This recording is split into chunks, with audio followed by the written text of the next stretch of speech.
After that, I made it to the restroom. I heard the fire alarm go off. And then after that, we heard 3 gunshots and no one moved.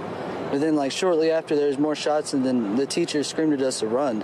And it was, like, right by us, too, because, like, where we were at behind the school. And then we started running. Everyone was scattering, and then people were, like, tripping. Some girl almost got trampled. And then I cut it right into someone's yard and took 2 people with me to make sure they got over the fence safe. How do you know it was gunshots? Describe that sound for people out there watching. It was just 3 pops, like, you know, a gunshot. But it wasn't a shotgun shot. It sounded like a pistol shot. And they're like 3 back-to-back shots that I heard at first. Dustin, you went through quite the ordeal this morning. Looking back at the past few hours, what are you feeling like right now? I feel like, you know, people should, you know, watch people more, make sure that they're okay and talk to them. You know, because this kid that I used to talk to, the shooter himself, and he used to not seem like he'd do that. Like he'd just snap out of nowhere. But, you know. Yeah, and without identifying him, just tell us a little bit about who you believe the shooter is and the fact that he may have been bullied. Is that correct, what I'm hearing from you guys? Yes, sir.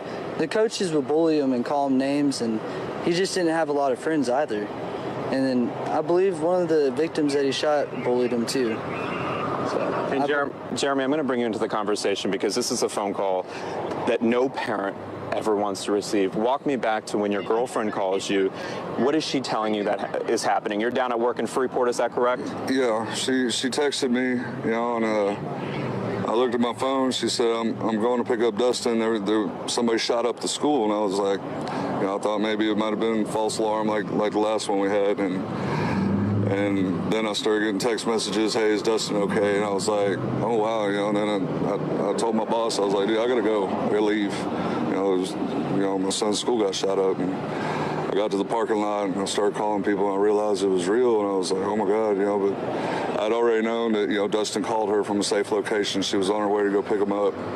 So, you know, I just didn't know the extent of what happened. You know, and I was just coming home, just thinking, it's crazy, you know, you never think it's going to happen to you, you know, until it does. And Jeremy, take our viewers back to that moment where you see your son for the first time after you got that phone call. What happens? Well, you know, I seen him, you know, I wanted to make sure he was okay. I asked him, you okay? Are your friends okay? He said, I think so. I haven't, you know, I don't know if all of them are. And, you know, he stood up, and I gave him a big hug. I told him I loved him, you know, just make sure he's okay. I know it had been a terrible ordeal for him, you know. I mean, 17, you're going through that kind of stuff. It was crazy.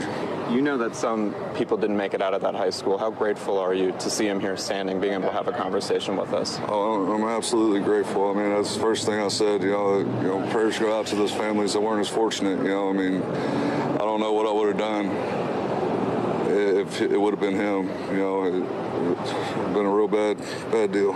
Without identifying the shooter, can you tell me what you make of what you've heard from your son, what you've heard from other parents about this particular shooter? What's your understanding at this point? I know it's really early on in this investigation.